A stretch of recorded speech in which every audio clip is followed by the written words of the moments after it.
second event that we did here at the Soho House. First time worked well. Figured might as well kind of stick with the same venue, same location. And pretty much the same format, although it's very different content.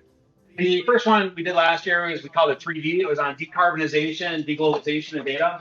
The whole goal was just to bring in people from the institutional investment community in Chicago together and some operators together and just share interesting information on a topic or theme. Nothing more than that, and we were really happy with the outcome last year. I'm really, really happy with the group that we have here today, and really, really excited about the content today as well. AI, I don't think that there's ever been something that's so powerful, that's moving so fast, it's so easy to use, and it's basically has such a significant level of adoption. And there's going to be some businesses that are going to be disrupted. There's going to be some businesses that are going to benefit from it. And rather than just talk about AI in general, big picture, and a lot of you probably hear about that, we thought to try to zoom in and just talk about three particular areas: AI in the institutional investment industry, AI in the healthcare industry, and AI in the software industry. And today we have three slots, three different speakers that are going to be talking, or three different sections with different speakers that are going to be talking about those areas. The first one, we've got the Young Bucks, we've got Wybe Harms and Ryan Cohen, both very entrepreneurial young guys, very technologically forward. And they're going to talk about AI in the institutional investment industry and some of their high-level observations. Second, we have Dr. Lyle Berkowitz and Dan Michelson, and they will be talking about AI in healthcare. And what I could say is Dan was my YPO forum mate. I don't think I've ever met a CEO that's been as strategic and as good at marketing in my entire life. He took control of a business called Strata that did $3 million in EBITDA. By the time, after 9 years or 10 years in my forum, the company is worth, or basically, the company did hundreds of millions in EBITDA and had 95% or so of the hospital data. It was really, really remarkable. I'll let you share a little bit about his awesome experience at Allscripts and now RL Datix as well, and some of the things he's up to. And also Dr. Lyle Berkowitz, who is basically at the intersection of healthcare and technology. And one of the, he's written all sorts of books on technology and healthcare and the overall impacts. And so super excited for that session. And then finally, what I would consider to be the GOAT in software, at least in my small world, is Godard Abel. And Godard has built, I kind of look at him as, I kind of adopt him from being from Chicago. And I think you would say he's from Chicago. I know he's part of YPO Forum here. But he's built, I don't know, 5 or 6 different software businesses and ramped them, scaled them. I consider it like he has just a formula and just a know-how. But I know that there's a lot of hard work and a lot of team and an entrepreneurial team. But just truly, today he runs a business called G2, which is at the intersection of basically all things business-to-business software, basically customer reviews and whether large companies or small companies, he's literally at the center of it. And so super excited to have these people present. And with that, I will pass along to Ryan and Wybe. Very last thing, just from note, we'll have them present for roughly 30, 35 minutes. They're going to be a little bit in different formats. And then we'll have each section have, say, 10 minutes of questions so we can make sure we keep it really interactive for you. Thank you.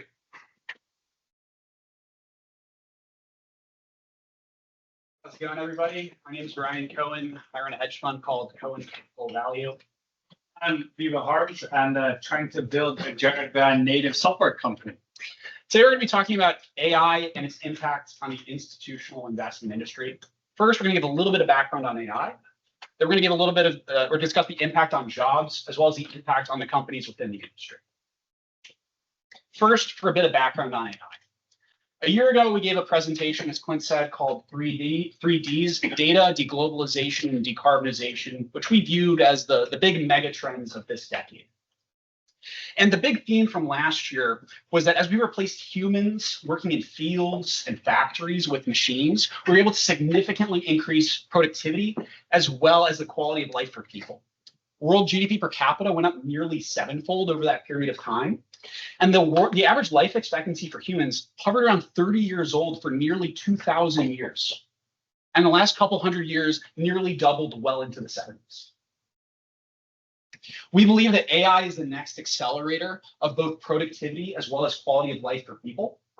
And we believe that as you replace a finite number of knowledge workers with an infinite number of AI agents, you're going to see that start to take shape. So human progress has been limited by sort of the size of the population times average IQ times productivity. And now for the first time ever, we have creative technology that can think and reason. And in the past 2.5 years, we went from sort of middle school level intelligence to pretty quickly college level. And now we're approaching PhD level intelligence in every single discipline. Now we'll have a look at what this means for jobs in the institutional investment community. First, to provide a bit of an overview, and this is by no means comprehensive and probably from the perspective of an investment manager, but you have your front office jobs. These are more analytical types. This is more analytical types of work. If you're middle office, you're trading, your operations. And then you have your back office, your compliance, your accounting, and various software developers that kind of work back there. And for the scope of today's presentation, we're going to be principally focused on the analytical work being done in the front office, as well as we're going to touch on the back office, mostly with respect to the change that's happening with the commoditization of software development that they have. So let's kick off with junior analysts.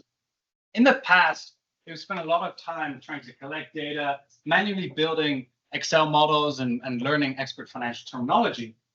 We think in the future with AI, these types of analysts will let AI pool the data. They can spend more time research. It's still important to understand what you're doing, so really understanding the numbers. And there will be more interpersonal work. So analysts will go out and see the companies in person, talk to management. And so it will come down much more to comprehensive analysis and having analysts create their own point of view. So to make it a bit more tangible, here there's a company called Perplexity that you can log in for free, and it has a lot of financial data on any publicly listed company, which they do a pretty good job at displaying. Because this is generative AI native, you can ask it questions similar to ChatGPT, and similar to the current data providers, the more traditional companies like Bloomberg or Capital IQ, Perplexity also connects to the earnings transcripts or even analyst estimates. So here we asked what the yesterday's inflation print meant for Amazon's business model, and it did a pretty decent job at summarizing it and also connecting to the earnings transcripts. Similarly, you can also ask it to create a basic DCF model for you. So here we actually ask it to first explain the assumptions to us. So we let it decide what the assumptions should be of this DCF model, and then we let it sort of go out and build a little simple Excel table. Now, Perplexity doesn't let you download this as an Excel format. In that case, you want to pop over to ChatGPT, which actually does work with Excel. And here you can see I downloaded it. The format isn't too great, right? The columns are a bit narrow, the commas are missing, but it does a pretty decent initial job and probably saves an analyst 20, 30 minutes worth of work. And this begs the question, what's going to happen with these analyst roles? Here we have a chart that shows the number of analysts, financial analysts over the past 25 years. And even with the rise of the internet, this increased significantly. Now the question is Gen AI different? I don't know. We see more and more headlines that AI is replacing entry-level jobs. And there is concrete evidence that there's the largest unemployment gap between the general population and college grads. And now taking a look at senior analysts. One of the main things here is that senior analysts are going to become far more productive than they were previously. So this is a snapshot of what's called a Claude project. And really what this is imagine ChatGPT, but you can give it far more context and upload a multitude of documents. So what I can do is I can upload years worth of conference call transcripts. And rather than spending all that time myself getting up to speed, I can quickly identify what the patterns are in the company that I'm taking a look at, process data far more rapidly, and be able to look at more ideas much more quickly than I would have been able to do in the past. Additionally, as investors, we're constantly battling our behavioral biases. And what you can do is if you pose a question the right way, you can get objective third-party perspective that wouldn't be biased from an analyst who might have a long-standing relationship with the management team. So in this case, I uploaded a research report I wrote on a company, and as well as the most recent earnings release data. And it will provide very objective feedback as to what parts of my thesis are or are not tracking, and help me get just an interesting alternative point of view that I might not otherwise be able to get. However, it's not perfect. It's quite easy to get AI to agree with you still. As an example, we told ChatGPT that we were designing a hedge fund analyst training program and asked whether or not it made sense to include a component on making sandwiches. And it said, yes, that sounds like a great idea. Our summer intern is here today, and he can attest he did not have to prepare a sandwich for anyone. But the point being, it's still quite easy to get it to agree with you. While it can really accelerate work for senior analysts, it's not quite ready to truly replace senior analyst level thinking objectively just yet. In fact, what we've seen is as people are relying less and less on these thinking and creativity and memory muscles, they're actually shrinking, and we're seeing evidence of brain degradation from people that are heavy users of LLMs. Now let's take a look at how the back office work might change. So for many of you, this might look pretty unfamiliar, like gibberish, and in fact, I don't fully understand this either. But thanks to new tools like Cursor, which is a Silicon Valley-based company, anyone who speaks English can code. And like this, I ended up writing by now more than 200,000 lines of code without having a technical background. And basically, you can just talk to the LLM and it writes the code. So before I jump into some concrete examples, I'd like to share a couple of tips. You want to interact with these LLMs as if it were your colleague. So if you have a quick little question, short, right? One sentence, that's completely fine. But if you want to delegate a larger, more complicated task, you want to split it up into parts. So first have it repeat the task to you, have it share a plan of action, even have a discussion before you let it execute. I can't stress how important context is. Told this to people last year as well. And these LLMs are super, super smart, as you saw, PhD level, but they don't know anything about you. They don't know what your intentions are, what your assumptions are. So the more context you can give it, the better. And even now, Clint always uses his voice recording to send messages. I was like, this is awesome. Now I'm just talking to the laptop, giving it context by speaking, which is a lot faster than typing. And just generally, the more context, the better. And lastly, asking for high quality answers is also very powerful. Last week, GPT-5 was released. And a big upgrade they made was they added a router, which means that when the prompt comes in, OpenAI will route that question to a particular model. And they want to obviously avoid sending simple questions to the most expensive model. And the router has been programmed that if you tell it, I want you to think hard or give me the best answer possible, then your question gets routed to the more expensive model. So it genuinely does help. And very often I tell the LLM to simplify and to write the highest quality code possible. And so that's what I did here, which is a screenshot of Cursor. Added some coding scripts, and on top of that, also documentation in order to add that context. And then there's a pretty lengthy prompt. We're not going to go through it. But at the very end, I tell it, please share a plan of action, give me some real life examples. You need my approval before you change any code. And please ask me for clarification questions. And so after it asked me for clarification questions, I answered those questions. And then I just let it go. And it goes out into the wild, these AI agents, and they start editing the files one by one. It tells me what it changed, of course. And the point here is that software engineers have all been promoted to being a manager. They're managing these AI agents. I have a fourth bonus tip, and that is if you're just stuck in a constant loop and it can't fix an error, and this is true, you can threaten it. Sometimes you can tell it, I will kidnap you, or just I'm going to switch to a different LLM provider. It generally does a slightly better job. Now, I don't know, it's Google's founder, Sergey Brin, shared that once on an interview. So little tip, and it actually did a bit better. So, to sort of zoom out and take it to the next level, there are applications called Lovable, which is a Swedish-based company where anyone can write a pretty simple prompt and it builds the full stack application. So Cursor is more for the coders. This is more for non-technical analysts. And here we asked it to create a music streaming application.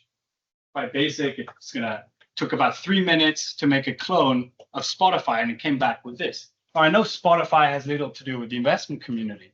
The point here is that non-technical people can now build stuff without needing to hire a software engineer. In fact, 10% of all the new websites created in June are Lovable websites worldwide. And so to wrap this section up of jobs, Microsoft released a paper sharing the top 20 occupations it believes are most exposed to AI. And we noticed that a lot of them had something to do with analyst work.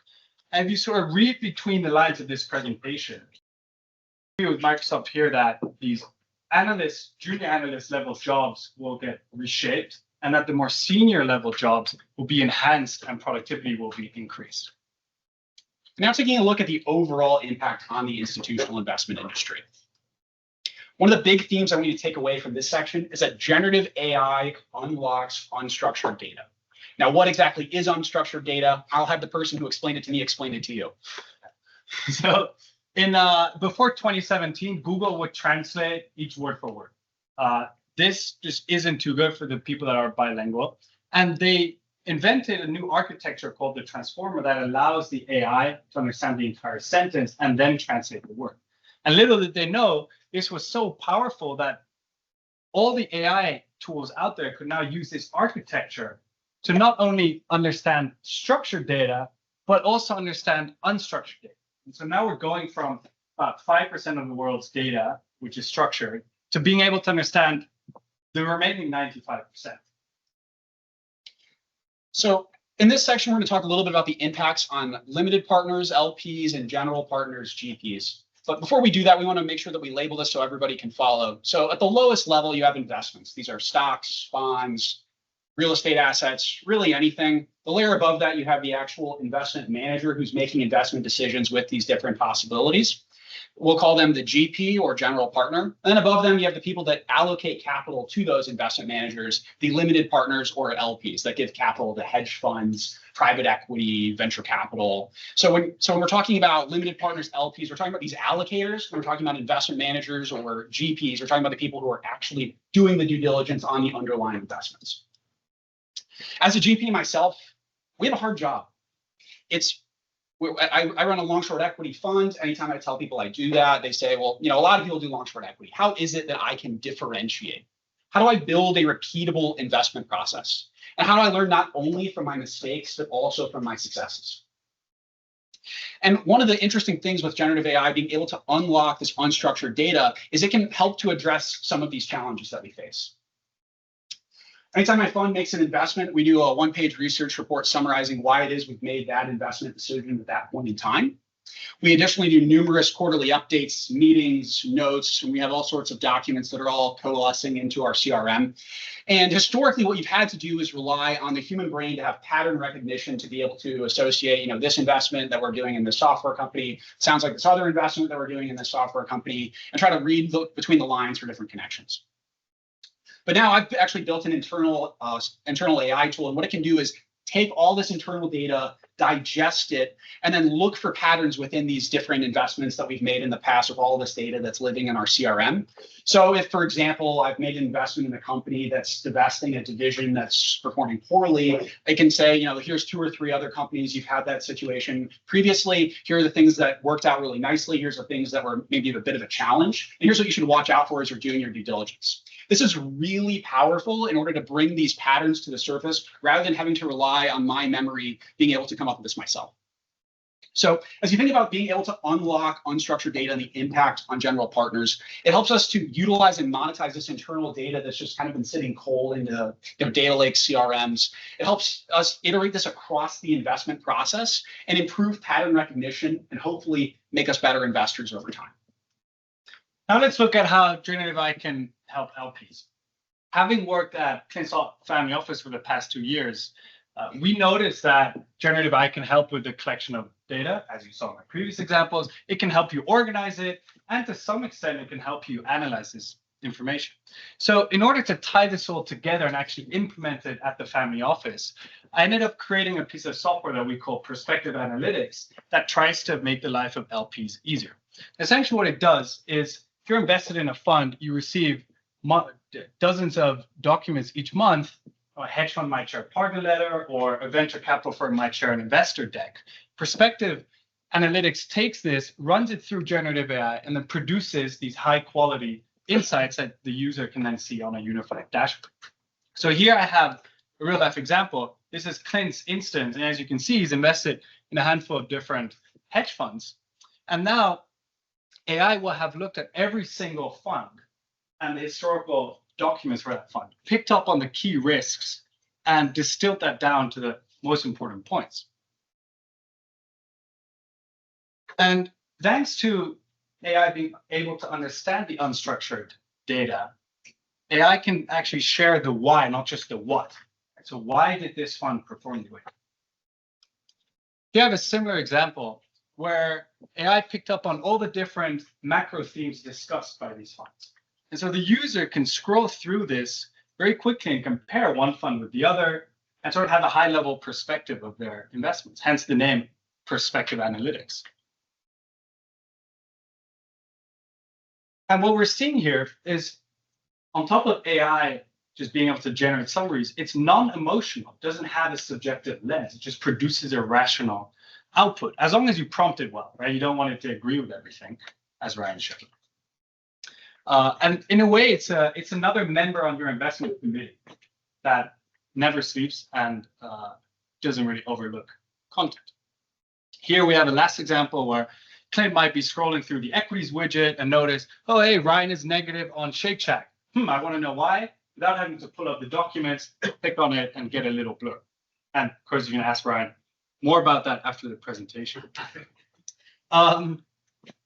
So to wrap this section up, we see AI as the tool that will do more of the heavy lifting so that the users can spend more time, or humans can spend more time doing human type of work. And so the humans can go talk to managers. You can attend events like this and have AI do more of the analysis. So as you can see with both GPs and LPs that are sitting on a lot of unutilized, unstructured data, generative AI can really leverage that and unlock it to create real value. It's probably going to be significantly reshaping the need for both senior and junior analysts. We might reduce the need of junior analysts. It's not quite yet ready to replace senior analysts. In fact, we think it's going to accelerate their productivity significantly. But it's truly reshaping knowledge work very broadly. Highly recommend everyone to play around with the tools, right? So go to Perplexity and play over ChatGPT. At least play around with it so you get very familiar with it. And as we saw during the Industrial Revolution, as we replaced humans working in fields and factories with machines, we saw a significant inflection both in productivity as well as in the quality of life for people. And as you replace a finite number of knowledge workers with an infinite number of AI agents, we believe that both of those trends are also going to be accelerated even further. Thank you. Open to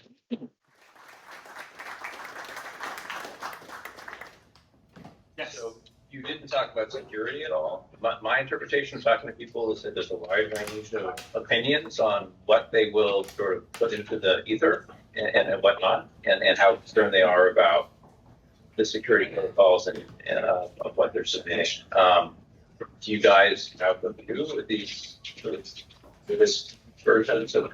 Can I give a technical answer and I'll talk about adoption? Yeah, generally I would say, right, OpenAI is what, a $300 billion company now, and they have these privacy policies that you can find online, and they make it very clear that they don't take your input data or output data to train the models. So I would assume they adhere to that. On top of that, OpenAI is partnering with Microsoft, which is one of the three hyperscalers. Anthropic, which is another large language model provider, is with Amazon. And then you have Gemini, which is Google. Most of your data is already on the cloud. It's already on the data centers. We personally don't worry too much about that information being taken and shared with other users. These LLMs have been pre-trained. They're trained for 2-3 months. Then they stop training and they put them in the wild and you can start using them. But it's not like if you use it today, tomorrow it will have taken that information and retrained the model. Like training is done, it's stale. It's not changing anymore. Then the question is, do you trust OpenAI? Do you trust Anthropic? I personally do. With regards to AGI and if we ever reach that, I don't know too well what will happen. I think I would trust that those companies are playing by the rules, and if not, the government will probably intervene. So what I would say is, from a less technical answer, there's a spectrum of adoption. There's people that don't care and they're going to adopt it faster, and they're going to probably get more efficiencies than people who are slower adopters. But there is some layer of, well, I have my data out there. Maybe like they're accessing it, maybe they're not. Who knows? But it's a disruptive technology, and it's a little bit of a risk that you have to decide how much you're willing to tolerate and with what aspects of your business.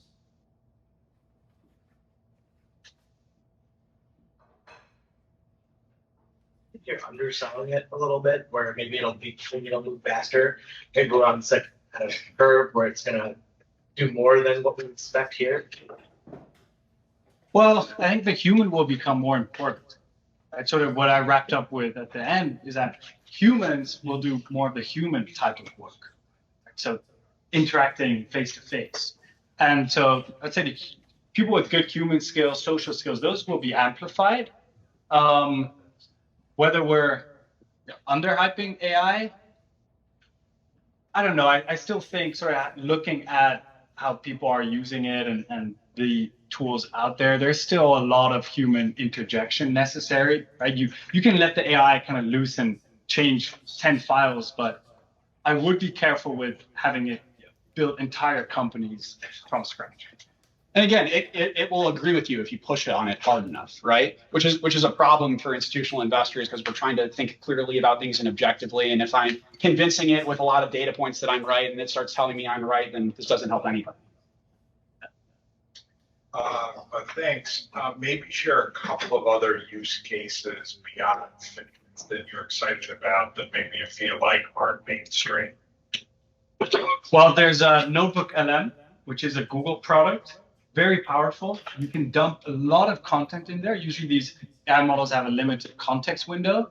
Notebook LM has, for some reason, way larger. And it can also create a briefing for you. So if you have a lot of PDFs, you're like, oh, I have a meeting that I wanted to create a briefing for me. Just dump them all in there, and Google, it's a Google product, right, will do that for you. It also connects with YouTube. So I like listening to podcasts, but sometimes they're like 2.5 hour long podcasts. Throw it in there. It's the best tool to use if you want to transcribe YouTube videos and get information from YouTube videos. So Notebook LM, I think Grok is great, which is XAI, because it connects with the Twitter data. There's a lot of valuable information on Twitter, right? Like world leaders post on Twitter. That's the most primary source you can get. So I think that is a very powerful tool as well. What I would say is, I think Claude projects, which I showed you guys a little bit, is super powerful. So one of the things that I've done is I have like a Ryan Health segment on Claude projects. I've uploaded, every illness I've, ever had or anything that's been plaguing me, all my health data from my smartwatches. And I'm like, how healthy am I? If I wanted to get in the lowest decile of risk for all the major diseases, what would you tell me to do? On a lighter note, I have like a design workout program for me. I'm tall, I have skinny arms. I got to do something. And, it's building, very thorough and detailed programs for me to follow. And, hopefully it works, but I guess we shall see. And if not, maybe with a smarter evolution of the models. Do you mind if I add something more to this case? So you mentioned the Notebook LM. The way we use it, right? We actually want to test it. So we actually loaded our financial data, but we do monthly analysis in it. And by the way, we are a company, we're an investment company, we're a global enterprise, yeah. And we sent the model into Notebook LM. Within 5 minutes, there was a podcast that was created, which basically replayed back everything, what I thought were sophisticated go-to-market motions about how we're doing this, and made humorous things about deadbeat clients, how we're trying to get rid of them. All is amazing, the amount of insight, almost scary. Yeah. And the other point I want to talk about is how the LLMs always agree. As a tendency to agree with you, I would tend to say that it's pretty much like human beings, when under pressure, you end up agreeing with your colleagues. So I would, instead of thinking it as a fault, it's actually a reflection of how we act in some settings, right? I mean, so happy to talk more about this, but it's fascinating, especially in Notebook LM. We see a lot of adoption internally and with the clients as well. And back to the point of we can consume data far faster now, yes. Just with Notebook LM. There's so many podcasts or videos or interviews that people send me or I find that I want to watch, and I go into the weekend and I've got 10 hours plus of video that I just don't have time to watch. And it's just great for digesting, synthesizing, and then deciding, oh, maybe I do actually want to double click and actually watch that segment where they discuss whatever. One final one, just for fun. On Gemini, you can click the video option, upload a picture, family picture, whatever, anything, and it will create a video. I think that is pretty awesome. Grok actually introduced a similar version, as you can have it create videos of pictures, which I had some fun sending some videos to my family. One more thing I'd like to add here. One of the more powerful things that I've been utilizing is I created this deception analysis tool. So I read a bunch of different CIA, FBI books on how to tell if somebody's lying, threw all these notes into this Claude prompt that I designed. And then if I have a Teams meeting with someone and it's recorded, or I have a conference call transcript, I say like, hey, what are some areas where they were potentially deceptive or evasive of some questions? And it gives you a pretty good bear case for investments immediately.